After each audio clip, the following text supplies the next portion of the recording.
going to look at the straight line and the units of production depreciation methods for operational assets, or those plant assets.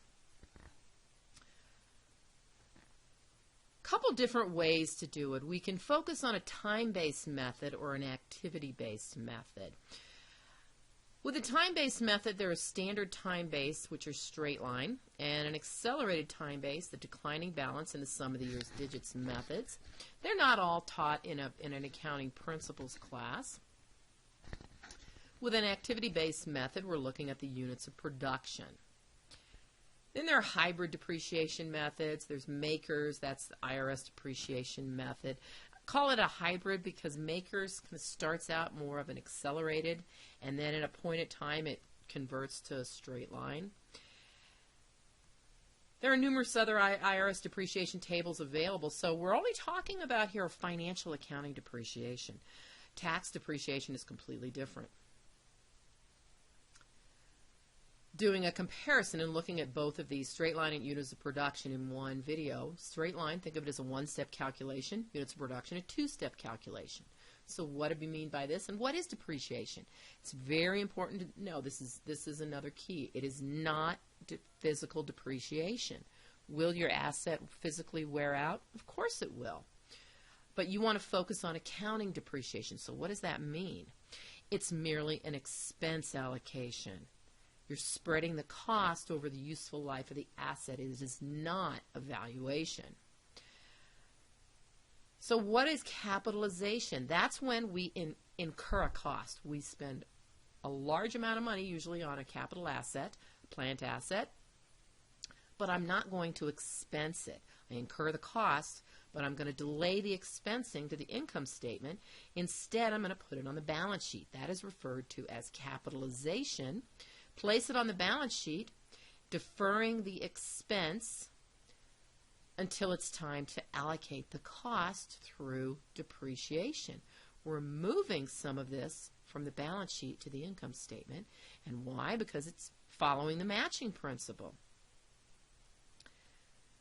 What do you need to know to figure this out? An allocation base, which is actual cost minus any estimated salvage. Salvage meaning, can I sell it?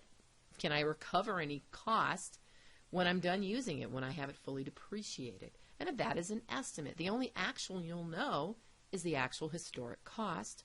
Subtract estimated salvage because you cannot depreciate below salvage. And it's okay if salvage is zero. Estimated service life, another estimate, and your allocation method. What depreciation or depletion or amortization method is going to be used. We're going to look at depreciation. Again, keep in mind the only actual you know is the cost. Everything else is an estimate.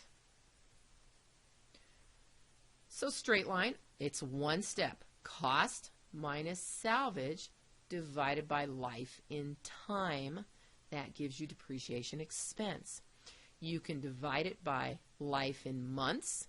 Gives you depreciation expense per month. Or you can divide it life in time in years, gives you the depreciation expense in years per year. And then if you want to divide that out, if you're going to record it monthly, that's okay too. But remember, it's life in time. Units of production, we said, was a two-step. Step one, it's very similar, only it's not life in time, it's life in units. How many units am I estimating I will be able to produce with this plant asset? That gives you the per unit depreciation expense. Step two, take that per unit depreciation expense and multiply it by the actual units produced. And that is your depreciation expense. Little terminology review. Service life versus legal life. You want to depreciate over the useful service life that you're actually going to use it. Allocation base, that is also sometimes called your total depreciable cost. How much of the total cost will I be depreciating? Your depreciable cost might be called the allocation base.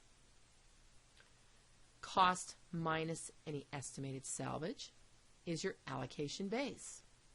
The allocation method, that's simply your choice of depreciation. Are you going to use a time-based method or an activity-based method? It's your choice. Again, a straight line, remember, it's a one-step calculation, life in time. Units of production, a two-step calculation, life in units.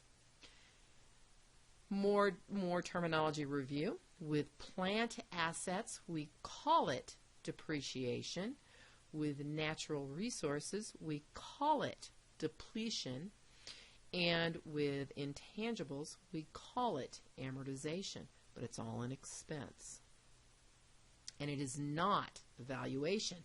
You will hear original historic costs minus any accumulated depreciation to date to give you the book value, but don't let that term confuse you. Just because you're thinking of an asset's book value, that is not an asset valuation. Depreciation is a cost allocation to follow the matching principle. Because I want to allocate the total cost over the life of that long-term asset to match it to the revenue I hope to earn from using the asset. That's why I bought it.